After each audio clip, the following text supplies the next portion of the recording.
4권 1강 정리하고 마지막 부분을 또 정리하겠습니다. 1강은 창조주와 피조물에 대해서 이거는 1부, 2부로 되어 있으니까요. 1부는 구별의 역사, 그 다음에 2부는 성전에 대해서 다시 또 공부를 할 건데, 자, 창조주 하나님은 영이시고 신이시며 자존자이시다. 그리고 하비루의 하나님이시다. 근데 그 하나님의 명령에 이제 불순종하는 모든 것들은 죄가 되겠죠. 근데 명령에 불순종하는 것이야 당연히 죄라는 것을 우리가 다 알고 있겠지만, 원래 이 죄라는 개념이 있기 전에 이제 죄의 생성이냐 아니면 죄의 창조냐, 그랬을 때 우리는 죄의 생성이다. 죄의 생성을 이렇게 이제 성경은 말씀하고 있습니다. 그게 왜 그런가니? 하나님은 자존자이신데, 자존자이신 하나님은 인격의 신이시라서 인격적인 존재를 지으시고 그들에게 인격적인 말씀을 하셔서 그들로부터 인격적인 섬김을 받기를 원하셨다. 항상 하나님은 인격의 신이라는 것을 우리는 염두에 두셔야 됩니다. 그래서 인격의 신이신 하나님이신데, 왜 그런데 그 하나님이 죄를 만들으셨다? 창조하셨다? 이러면 안 되잖아요.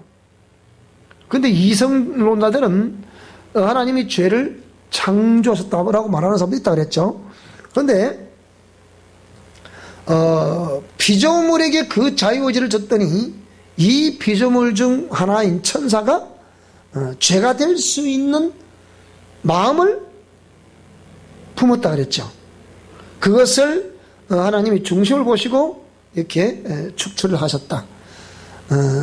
그래서 그 하나님의 뜻을 담아서 우리에게 이제 율법을 시내산에서 내려주셨는데, 그 율법은 지켜라. 근데 우리 인간 세상 속에 그 말씀을 주셨을 때 그 말씀을 당연히 지켜라고 주신 것인데, 그 말씀을 주시기 전에도 법은 이미 안에 있었다. 당신의 품 안에 있었다. 그래서 품 안에 그 법이 있을 때 그 법에 저촉되는 마음을 품었던 그 천사를 하나님이 이렇게 축출하셨는데, 그 하나님의 하늘에서 이 사단이 축출된 곳이 어디냐? 그 창세기 1장 2절을 보게 되니까 흑암이 깊은 곳으로 이렇게 쫓겨났다. 여기는 캄캄한 곳이라 그랬는데요. 흑암이 깊다라는 개념이 무슨 개념입니까? 캄캄하다는 거예요. 그 캄캄함이 끝이 없다는 거죠. 그래서 이 우주는, 우리 과학자들은 실제 우주는 캄캄하죠, 그죠? 우주는 캄캄합니다. 그래서 별과 별 사이, 그러니까 별과 별로 구성되어 있는 이 우주가 지름이 한 48억 광년, 요즘은 얼마인지 모르겠어요. 우주의 지름이 한 48억 광년. 1광년은 빛이 반짝하면 지구를 7바퀴 반 돈다 그러죠. 그 빛이 1년 가는 거리를 1광년이라 그러죠. 그러니까 우주 크기 얼마 크냐? 48억 광년이니까 얼마나 큽니까 이게. 빛이, 우리 번개불 바삭, 이게 빛이 지구를 7바퀴 반 돈다잖아요. 근데 그 빛이 1년 가는 그 속도로 1년 가는 거리를 1광년이라니까 48억 광년은 이는 상상을 할 수 없는 거죠. 근데 그래서 촉촉한 저 별이 떠 있는 우주 안으로 흑암이 깊은 곳으로 쫓겼다. 근데 이곳에 보니까 물과 먼지로 범벅이 되어 있더라. 당시의 상황을 얘기하는 겁니다. 창세기 1장 보니까 이렇게 물과 먼지로 범벅이 됐다. 그런데 하나님은 그곳을 향하여 명령을 하셨습니다. 빛이 있으라. 여기 빛이라는 것은 에너지라는 것은 따라해. 에너지라는 뭘 말하는 거니? 모든 질서에 근원되는 에너지를 말하는 거예요. 참빛인 하나님이 명령을 하시면 그 명령대로 되어질 수 있는 모든 어떤 명령을 이룰 수 있는 에너지가 있어야 될 거 아니에요. 그죠? 그 힘이 있어야 될 거 아니에요. 그죠? 그 질서에 거론되는 에너지를 말합니다. 그래서 이 물과 먼지로 되어 있는 이곳을 향하여 하나님이 빛이 있으라 하고 이렇게 명령을 하시죠. 즉 말하면 무질서한 곳에 질서가 있도록 그렇게 명령을 하신 것입니다. 자, 창세기 1장으로 넘어가 보겠습니다. 자, 창세기 1장 얘기 됐죠. 땅이 혼돈하다. 혼돈하다 무슨 말입니까? 혼란스럽다. 그 얘기죠. 공허하다. 그러니까 어떤 생명의 기운이 없으니까 그런 개념. 그런데 이곳에 뭐라고요? 빛이 있으라 하심에 빛이 있었다. 그래서 이 말씀은 곧 질서에 근원되는 에너지를 무질서를 향하여 명령을 하신 것이죠. 근데 그리고 이렇게 이곳을 명령. 그다음에 이 우주는 어떤 또 상태냐면 보세요. 하나님의 신이 수면을 운행하시더라. 수면을 운행하시더라는 개념은 다시 창세기에 보게 되면 이 6일 창조 가운데 물에서 묻이 드러나는 거예요. 묻에서 물이 나는 거예요. 6일 창조에. 응? 묻에서 물이 나는 거예요. 물에서 묻이 나오는 거예요. 물에서 묻이 나오는 거잖아요. 그죠? 물에서 묻이 나오는 거, 물 속에서 땅이 나오는 거란 말이에요. 그러니까 하나님의 신은 어디를 운행하시더라고요? 이거예요. 그래서 우리가 알 수는 없는데 우주는 자 지금 지구 우리가 지구 여기서 쭉 올라가면 얼마 못 가서 이 호흡이 안 되죠. 그죠? 그래 대기권을 벗어나면 숨을 쉴 수가 없죠. 그렇죠? 이 지구 대기 딱 벗어나면 숨을 쉴 수 없단 말이에요. 그래도 캄캄하죠. 그러면 그런데 그 지구 밖에 저 우주 우리가 지금 태양계 하나 우리가 어릴 때부터 수금지화목토 천내명이라죠. 그 태양계 그걸 많이 배웠잖아요. 그런데 우주는 이렇게 물벽으로 되어 있다고 할 수 있는 거예요. 물벽으로 되어 있는 이곳 하나님의 신이 이렇게 이걸 어떻게 해요? 운행을 하시더라. 그 얘기예요. 이렇게 물과 먼지로 범벅이 되어 있다 그랬잖아요. 땅이 혼돈하다, 공허하다, 흑암이 깊음이 있던 거 캄캄함이 있고 이때는 아주 무질서, 혼돈, 무질서 어떤 그런 상황이었기 때문에 이런 상황에 그 바깥을 어떻게 해요? 바깥을 이렇게 하나님의 신이 운행을 하고 계셨다. 이렇게 되어 있고요.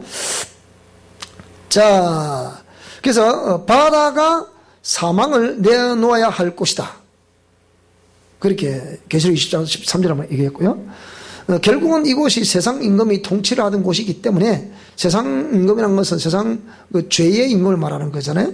그래서 바다가 사망을 결국은 계시록 20장 13절에 보면 사망을 내놓습니다. 그 뒤에 가보면 나와 있죠. 그리고 또 창세기 천지창조를 할 때도 물에서 묻이 드러나라 그렇게 명령하고 있죠. 이런 거 보면 하나님의 신이 그 바깥 그러니까 물에 한번 찾아봅시다 한번. 자, 이러죠. 물 가운데 궁창이 있어 물과 물로 나뉘게 하리라 하시고 하나님은 궁창을 만져서 궁창 하늘을 말하는 거잖아요. 궁창 아래의 물과 궁창 위에 하늘 아래 하늘 위에 물이 있다. 그대로 됐다. 자, 그 다음에 천하의 물이 한 곳으로 모이고 묻이 드러나라 그랬잖아요. 그러면 물과 아까 먼지로 범벅이 됐다 그랬죠. 그는 공허한 상태니까 무질서 상태니까. 그런데 그거 명령하잖아요. 천하의 물이 한 곳으로 모여라. 명령하니까 그 물이 한 곳으로 물이 한 곳으로 모이다 보니까 뭐가 드러나더라? 묻이 드러나더라. 그 얘기예요. 그러니까 땅과 물을 분리를 시켜가지고 이렇게 돼 있는 거죠. 자, 하나님께서 묻을 땅이라 칭하시고 모인 물을 바다라 칭하시더라. 이렇게 되어 있습니다. 자, 이런 상황에서 하나님의 예정하심이라는 것은 하나님의 하늘에서 사단이 축출된 곳이 이 우주인데, 이것은 하나님의 예정하심 속에 있는 겁니다. 하나님의 형상의 모양을 닮은 인간을 그 우주 속에 다시 두 번째 피조물을 지으시는 거예요. 두 번째 피조물을 지으시는데 이것은 이미 하나님의 예정하십니다. 하나님의 형상의 모양대로 우리 인간을 지으시는 것은 예정하십니다. 어떤 또 학자들은요, 인간이 천사가 범죄를 했기 때문에 그 범죄한 천사를 대체할 어떤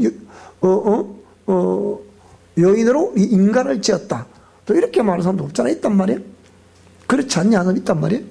그런데 그게 아니라 이미 이거는 창세전에 예정이 되어 있는. 그러니까 우리가 히브리서 같은 거 나와 있죠. 천사 중 누구에게 내 아들이란 적이 있냐? 그 얘기예요. 없잖아요. 천사 중 그 누구에게 너는 내 아들이라 한 적이 없다는 거예요. 근데 유일하게 우리 인간에게 뭐라고요? 너는 내 아들이다. 우리 인간을 천사를 지었을 때 하나님의 형상의 모양대로 천사를 지었다? 단 한 구조도 없어요. 그런데 우리 인간은 뭐라고요? 하나님의 형상의 모양대로 지었다. 이렇게 말하죠. 그러니까 이것은 이미 그러니까 천사가 범죄했기 때문에 우리 인간을 지은 것이 아니고 이미 천사가 범죄하고 안 하고 상관없이 우리 인간을 지으시는 것은 이미 예정되어 있었다. 이렇게 정리를 하시면 되겠습니다. 그래서 창세기 1장 26절에 보니까 우리가 우리의 형상의 모양을 닮은 인간을 짓자. 남자와 여자를 지었다. 이렇게 표현하고요. 창세기 2장 7절에 보면 흙으로 빚어 만드시고 그 코에 생기를 불어넣으심으로 인간을 지었다. 이렇게 되어 있죠. 자, 그렇게 해서 인간을 지어 놓으셨으면 그 다음에 하나님의 환경을 지으시는 거죠. 하나님 환경이 어디입니까? 동방의 에덴이 되겠죠. 그러니까 지금 이 우주, 그러니까 6일 창조가 순서대로 지금 되는 과정을 좀 설명하고 있는 겁니다. 6일 창조가 되는 과정을 좀 설명하고 있는 거예요. 자, 그래서 하나님의 형상의 모양인 인간을 지어 놓으시고 그 인간으로 하여금 에덴 동산을 지어 놓으시고 그곳을 이끄셨잖아요. 근데 에덴 동산을 다른 말로 보면 그건 행복 동산이에요. 그러니까 그 행복 동산이라는 개념은 자, 그곳에 에덴 동산에서 우리 인간은 어떤 노력이 필요했습니까? 어떤 노력을 해야 먹고 살 수 있었습니까? 그게 아니잖아요. 죄가 없는 상황이기 때문에 하나님의 은혜 가운데 모든 생명과를 먹으며 살아갈 수 있는 거잖아요. 그렇잖아요. 그게 동산에는 우리가 임의로 먹을 수 있는 모든 과일이 있는 거예요. 그건 생명과입니다. 근데 중앙에 또 어떤 과일이 있다 그랬죠?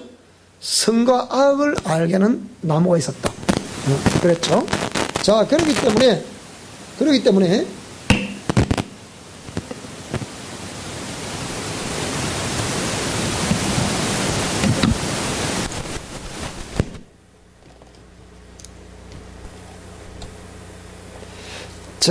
때문에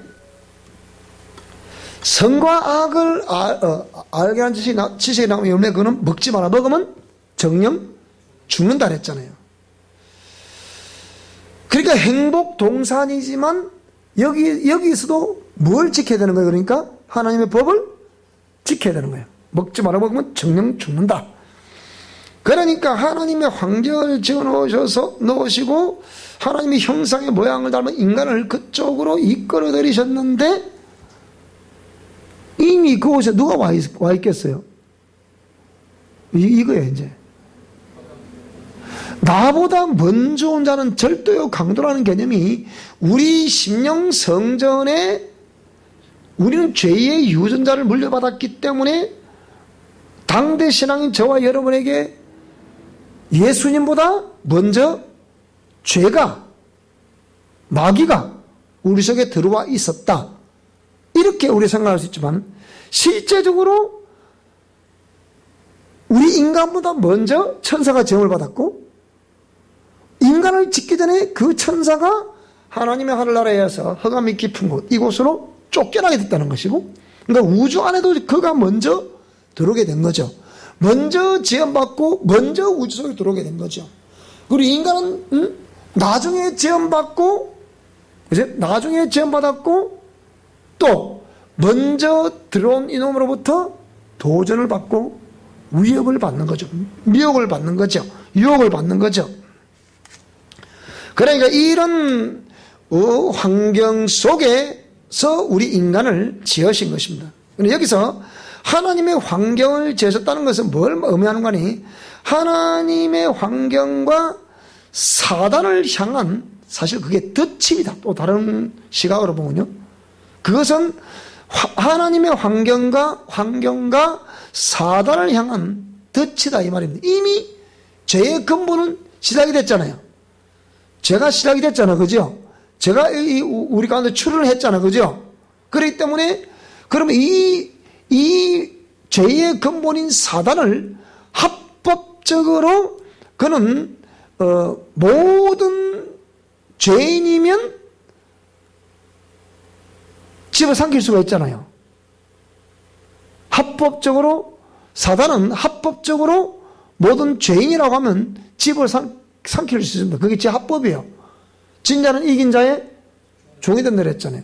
죄를 범하는 자마다 죄의 종이 된다 그랬잖아요. 그러니까 합법적으로 저는 집어삼킬 수 있는 그 권리가 있다 이 말이에요. 그런데 이런 행복 동산을 지어놓으신 것은 사단을 향한 덫이었다. 그건 무슨 의미인가 하니? 사단을 합법적인 불법자로 하나님이 그를 드러내시는 겁니다. 자, 그러면 또 창세로 돌아가서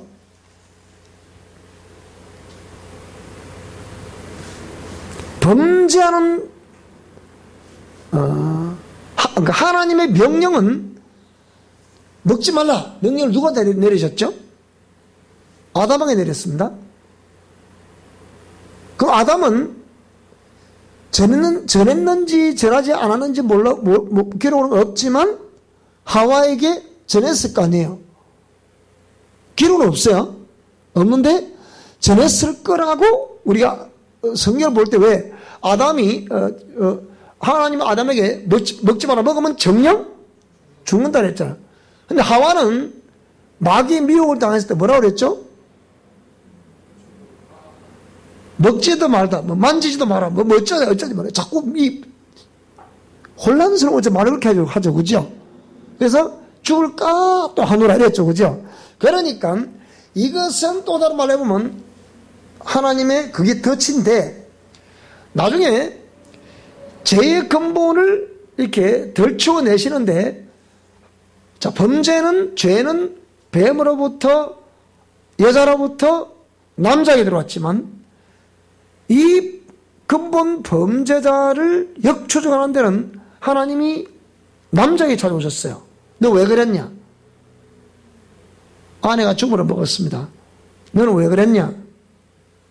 뱀이 나를 미혹함으로 먹었습니다. 뱀 보고 하나님이 너는 왜 그랬냐? 이게 없잖아요. 네가 이렇게 하였으냐고 정죄를 해버리죠, 오히려. 그러면 누가 불법자입니까? 그러면 결국 뱀이란 말이에요. 결국 뱀이 근본 죄의 근본이다. 요거를 이 올무를 딱 놓는 거 저렇게 덫을 딱 아름다운 향기난 꽃을 탁 피우고 모락모락 향기가 올라오는데 딱 이랬으니까 이게 뭔지 알 수 있네. 이 참 이런 거예요. 지금 이해가 되십니까? 나름대로 이렇게 쉽게 한다고 하는데 이해가 되는지 모르겠네.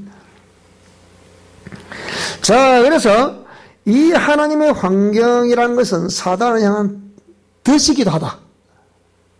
그 행복 동산을 지어 놓으시고서 하나님이 그 행복동산을 만드시고 또 그 가운데 생명과 선악과 이렇게 다 지어 놓으시는 것을 마귀는 알까 모를까요? 알고 있잖아요. 그렇잖아요. 그러니까 와서 미혹을 하잖아요. 와서. 모르면 미혹할 수 없는 거잖아요. 자, 그런데 하나님이라 일컫는 사단이 그곳을 향해 찾아왔죠. 그죠? 그래서 뱀을 앞장 세워가지고 이제 미혹을 하잖아요. 이렇게. 혀를 날리면서 미혹한다고 이렇게. 진짜 먹지만 하더냐? 이렇게.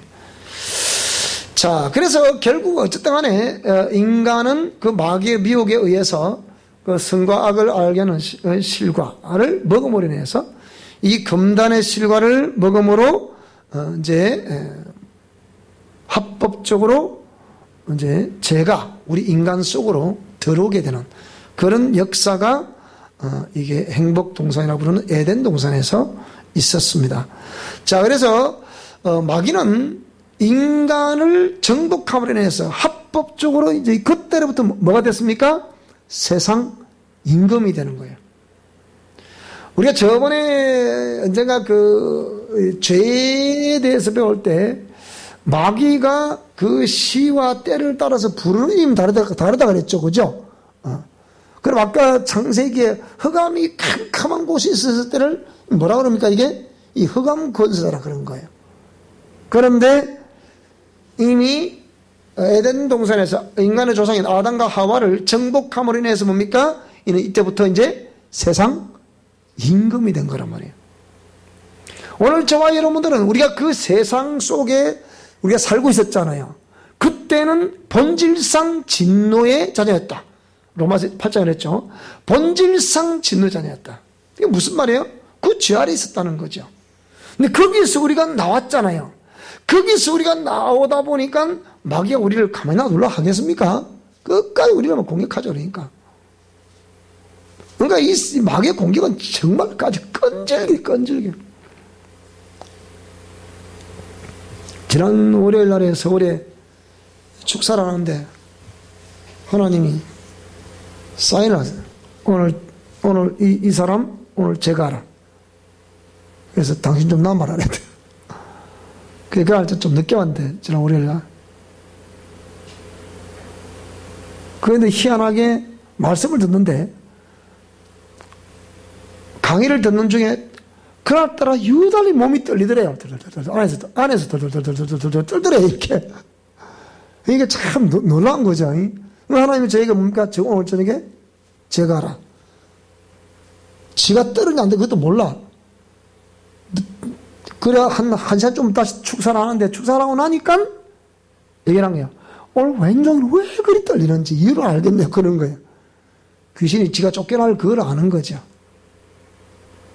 그러나 맨 놈이 안에 들어있다가 한꺼번에 막 다 축출을 당하는데, 더 대단했죠. 그러니까, 이런 세상 임금, 그리고 흑암 권세자, 그것이, 사단이가 쫓겨난 이 우주 안에서 에덴 동산, 거기서까지 벌어진 일들을 기록하고 있고. 자, 그러면 하나님의 명령과 마귀와 인간의 범죄 유형을 한번 보겠습니다. 이게, 자, 하나님의 명령이 이래 있고요. 그 다음에 마귀의 범죄 양상이 이사야 14장과 에스겔서 28장에 기록이 되어 있고, 그 다음에 인간의 범죄는 이렇게 창세기 3장에 기록이 되어 있습니다.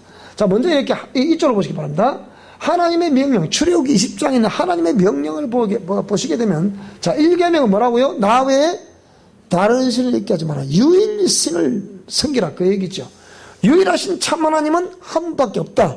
그 말이죠. 저 두 번째, 뭐라고요? 우상을 숭배하지 마라. 우상 숭배 금지. 그 2계명입니다. 그 3계명은 뭐라고요? 하나님 이름을 망령되이 일컫지 말라. 이게 3계명이에요. 그 4계명은 안식일을 기록하여 거룩하게 지키라. 안식일 성수입니다. 그러니까 이거는 다른 말로 보면 우리가 이것을 1계명, 4계명의 이거를 무슨 관계? 대신 관계의 계명이라고 그래요. 이 대신 관계의 계명이기 때문에 하나님 뭘 강조하시려고 하는 거예요? 창조주 하나님이라는 것을 강조하시려는 것이고, 그분이 참 신이라는 것을 강조하시고 있는 거예요. 이것을 어기면, 요 중에 하나라도 어기면 어찌 돼요? 그거는 사단이 되는 거예요. 마귀가 되는 거예요. 죄인이 되는 거예요.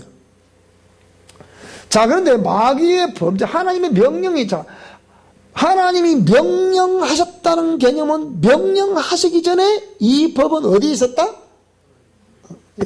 품속에 있었다. 여러분들 말씀 그동안 많이 들었던 걸 자꾸 이제 자꾸 기억이 떠올리셔야 돼요.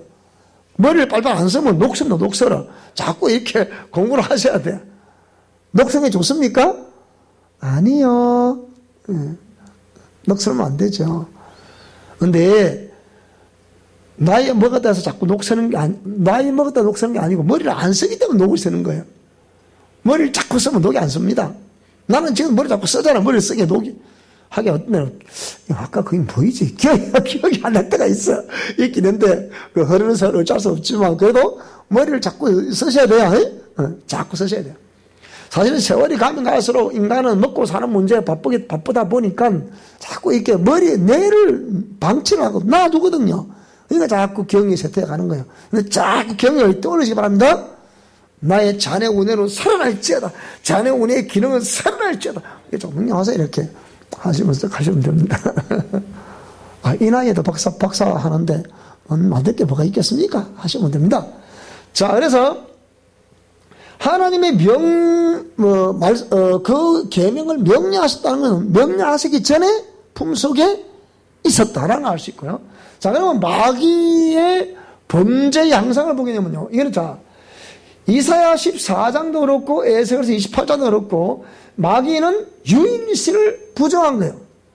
나도 북극 지폐 산 위에 보호자를 펼쳐서 지극히 높은 자 어때 보겠다 한번 비교해보겠다. 그러니까 그 유일신을, 그 행위가 어쩌면 유일신을 부정하는 거란 말이에요. 무슨 말씀이 되죠? 그리고 자, 그게 또 다른 말로 뭡니까? 유일신을 부정하면서 자신도 한번 성경을 받고 싶다. 자신도 하나님 한번 되어보고 싶다. 그 얘기야. 그러니까 그게 뭐예요? 피조물의 신격화가 되는 거란 말이에요. 우리는 이런 강의를 들으면서 내가 행여 그런 자리에 앉아있는 사람이 아닌가? 주로 이 지도자들이 생각 많이 해봐야 되겠죠. 생각해 봐야 되는 거예요. 그래서 그럼 3계명은 뭡니까? 거룩한 이름은 하나님에게만 적용이 되는 거잖아. 그죠? 근데 자기도 뭐라고 해요? 그 이름을 피조물에게 적용하는 거예요. 자기도 하나님을 되어보고 싶다는 거예요. 그러니까 1계명을 어기게 되면 1계명, 2계명, 3계명 다 어기게 되는 거죠. 그러니까 알고 보면 그죠? 4계명은 뭡니까? 결국은 그런 1계명, 2계명, 4계명을 부정하는 그런 행위들이 결국은 뭐라고 해요? 피조물이 하나님의 질서를 파괴하는 거라는 거예요. 그렇죠, 그죠? 피조물의 생각과 피조물의 방법으로 하나님 질서를 파괴하는 거예요. 그러니까 우리가 우리 생각이 너희 생각과 내 생각은 다르다 그랬잖아. 그죠? 이게 깊이 생각해 봐야 될 부분이죠. 그래서 그것이 결국은 뭡니까? 이 마귀의 범죄 양상이 대신관계 1계명의 4계명인 대신관계의 계명을 파괴하는 것이 된다 이 말입니다. 그러니까 이 마귀는 피조물이며 그 피조물로 하나님을 잘 섬겨야 되는데 하나님을 섬기라. 나 외에 다른 신은 없다. 창조주는 오늘 하나님 한 분밖에 없다. 그렇게 성경 말씀하고 있는데 마귀는 그것을 불신하는 거라고. 근데 대적자. 디아볼로스라는 것은 뭡니까? 마귀의 원문의 디아볼로스라는 것은 결국은 대적자, 망상, 중상, 모략자, 뭐 이런 것 뜻이 있잖아요. 그러니까 이게 바로 하나님을 대적하는 그런 행위로 비칠 수가 있는 것이다, 이게. 그렇기 때문에 하나님은 그 마음 속에 있는 걸 보시고 정결해버리잖아요. 그게 드러났다 하면 차차 잡으면 하나님의 도전하는 행위가 되잖아, 그죠? 그래, 안 그래요? 그게 막 드러났다면 자, 그러면 하나님은 전지전능하신 분인데 그게 막 겉으로 드러났다면 이는 드러나면 진짜 이거는 뭡니까? 하나님이 도전받은 경우가 되잖아요. 그러면 전지전능이라는 그 하나님만이 가지신 절대적인 속성이 맞아요. 그럼 안 맞잖아요. 하나님은 시험 받지도 않으시고 시험 하지도 않으신다 그랬죠. 그죠? 그러니까 만약에 전지전능 모르시는 것이 없고 못하실 일이 없는 하나님이신데 그 마귀로부터 도전을 받았다. 그러면 말이 안 맞죠. 그죠? 말이 안 맞는 거예요. 그러니까 그런 일이 있기 전에 뭐라고요? 그 마귀를 이미 마음속에 있는 걸 보시고서 제거해 버리는 거잖아요.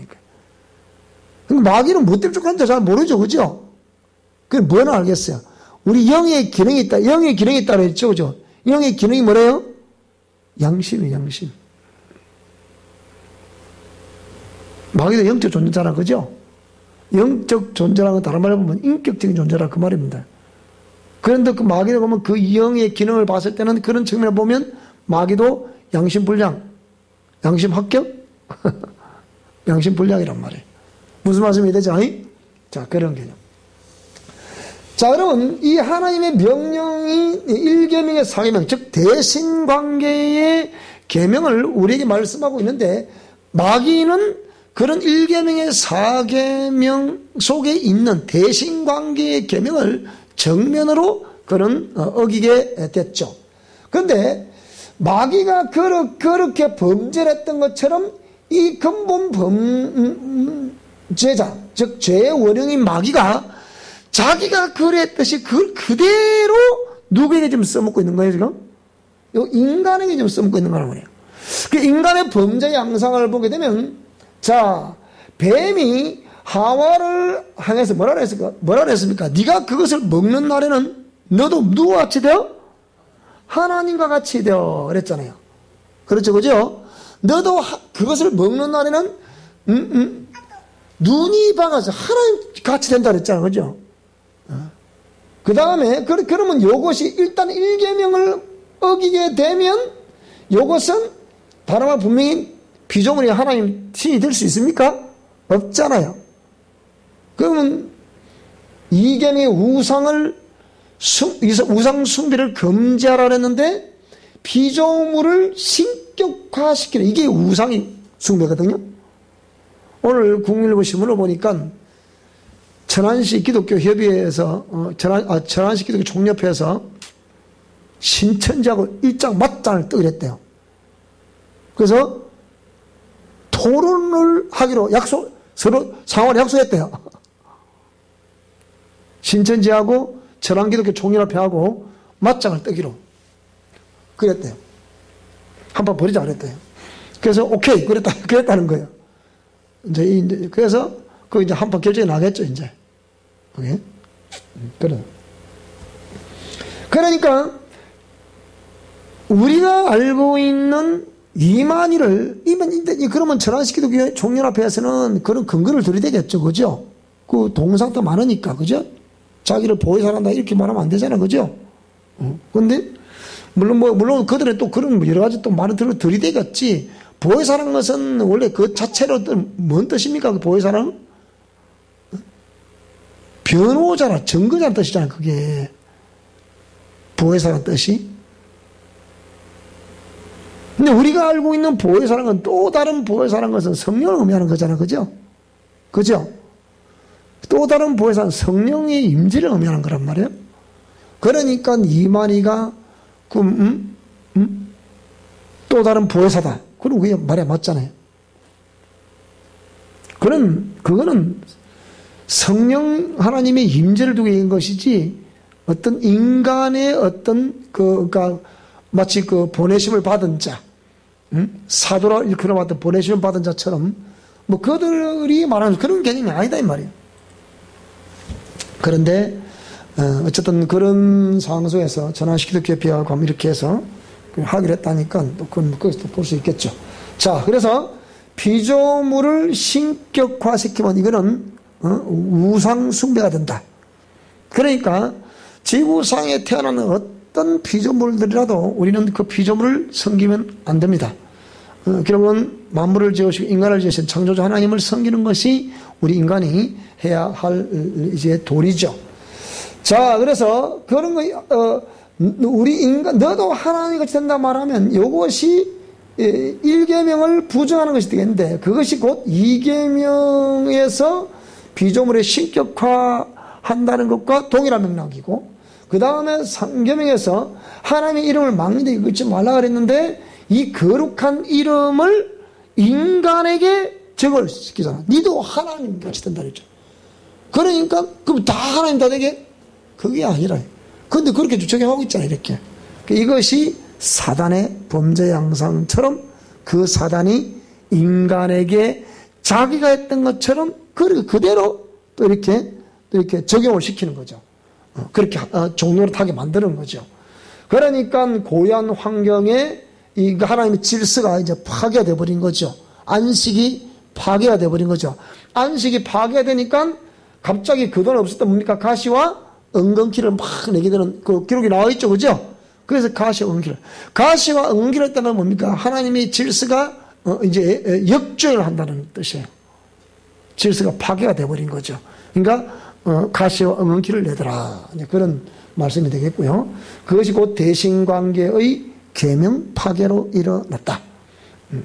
결국은 인간도 피조물이고 마귀도 피조물인데 마귀의 범죄는 그도 피조물이지만 그는 근본적으로 불신앙의 이렇게 근원이 되는 것이고, 근데 인간은 잘 들어보세요. 인간은 이 하나님의 불신앙을 인간에게 적용시킨 게 아니고 인간에게서는 불순종의 죄를 적용시킨 거예요. 그러니까 근본 범죄자를 역추적하는데 하나님이 맨 먼저 누굴 찾아왔다? 아담을 찾았다. 너 왜 그랬냐? 물었으니까 뭐라 그랬어요? 하나님이 함께하게 하셔서 나와 함께 하신 여자, 그가 내게 죽으로 먹었다 그랬죠. 그럼 여자 너는 왜 그랬나? 그러니까 뭐라 그래요? 뱀이 나를 깨물어 먹었다 그랬잖아요. 그 뱀은 왜 그랬냐? 그 말이 없잖아요. 뱀이 뭐라 그랬어요? 네가 이렇게 하였으니 그랬잖아요. 네가 이렇게 했으니 하고 정죄를 해버리는 거죠. 그래서 여인의 후손은 네 머리를 상하게 할 것이고 너희는 여인의 후손의 발꿈치를 물겠는다 그랬죠. 그죠? 뭘 의미하는 그게? 그게 바로 십자가 사건을 의미하는 거잖아요. 그러니까 결국 십자가에서 예수 그리스도는 죄가 있으시다 없으시다? 없으시다. 그런데 발꿈치를 쾅 물었어. 근데 물어보면 이분이 죄가 있으시더라 없으시더라? 없더라. 그 사건으로 인해서 결국 여인의 후손으로 온다는 말씀을 창세기 하고 있다 이 말이에요. 그것이 수천 년의 시간을 흘러 지나서 결국 십자가 사건에서 그게 이루어지는 거란 말이에요. 마귀가 예수님 발꿈치를 물었다 그 말이죠. 그런데 그것이 곧 내 이놈 너는 불법자다. 여인의 후손은 네 머리를 상하게 할 것이다. 여인의 후손은 예수님을 상징하는 거잖아요. 그러니까 네 머리를 상하게 할 것이다. 머리를 상하게 한다는 자체가 뭡니까? 네 놈은 합법적인 불법자다 그 말입니다. 로마서에 그랬잖아요. 죄삭선 사망이라고 했잖아요. 죄삭선 사망이면 그럼 이미 모든 사람이 로마서 3장 23절에 모든 사람이 죄를 범하였다 그랬잖아요. 그럼 6장 24절에는 모든 죄삭선 사망이란 말이에요. 모든 사람이 죄를 범했으니까 죄삭선 사망이면 전부 다 그러면 우리는 멸망의 길을 벗어날 수가 없잖아요. 그런데 마귀를 하나님이 네 놈은 합법적인 불법자로 예수님은 죄가 없으시잖아요. 근데 발꿈치한테 물었다고. 무니까 죄 없으신 그분을 물었으니 그럼 이놈은 죄가 있다 없다? 죄인들을 모든 사람이 죄를 범했다. 죄사선 사망이다. 그럼 그 죄인 그들을 삼켜야지 왜 죄 없는 예수님을 삼키냐 그 얘기. 그게 아까 그 마귀를 합법적인 불법자 만드는 덫이었다. 그 말이에요. 무슨 말씀이 이해되죠? 자, 그래서 인간도 피조물, 마귀도 피조물인데 하나님은 마귀의 범죄는 불신앙의 죄로 본 겁니다. 근데 인간은 불순종의 죄를 본 거예요. 그러니까 아담이 난 이제 이후에 그랬죠. 마귀까지 모든 정죄를 끝난 다음에 아담의 왕이 뭐라 그러셨어요?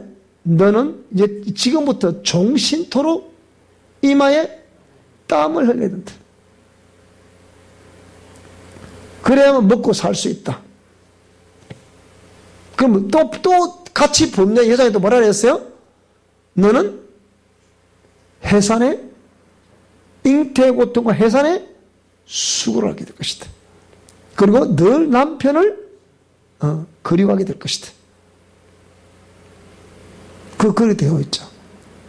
그러니까 이거는 다른 말로 보면 하나님이 그래도 그런 식을 통해서 훗날 물론 예수님으로 말미암아 다시 회복하는 그 시나리오가 있기 때문에 그들은 불신앙, 그러니까 우리 죄라는 개념은 불신앙과 불순종으로 나눈단 말이에요. 불순종한 죄를 허물이라 그래요. 불신앙의 죄는 뭡니까?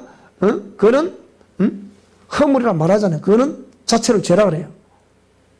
불신앙의 죄라. 믿지 않은 죄라 이 말이에요. 그런데 허물은 불순종이에요. 말씀을 하셨음에도 불구하고 불순종한다. 불순종한 것은 회개하면 죄사함을 받게 되잖아요. 근데 불신앙은 그런 개념이 아니단 말이죠. 자체가 믿지 않는데 뭐 사람이 어디 있습니까? 믿지를 않는데.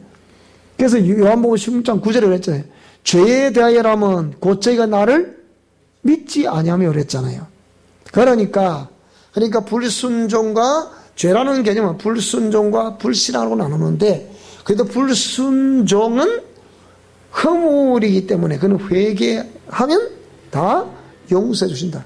근데 불신앙, 믿지 않은 죄는 그 회개도 하지 않을 뿐더러 할 수가 없죠. 그러면 자체가 안 믿는데 어떻게 무슨 회개랍니까? 그 안 믿는데 밖에 나가고 회개하세요 그래봐라. 니나 회개하세요 그러지. 안 그렇게 하세요? 밖에 가 우리가 당신이 예수 믿으면 제사 받고 뭐 어쩌고 말하니까 내가 무슨 죄를 져서 당신은 나보고 죄인이라고 하냐? 제 마음대로. 밖에 사람 그러잖아요. 자기가 안 믿기 때문에 그 회개하고 자식 그것도 하지 않죠. 그런데 하나님은 불순종한 우리들의 그 모든 죄와 허물들은 이렇게 예수님으로 말미암아 다 제거 놓으신 다음에 회개하기만 하면 다 누구든 용서받을 수 있는 그 길을 제시해 놓으셨죠. 이게 조금 다른 측면이 없지 않아 있죠. 범죄 유형, 오늘은 범죄 유형까지 우리 하도록 합시다.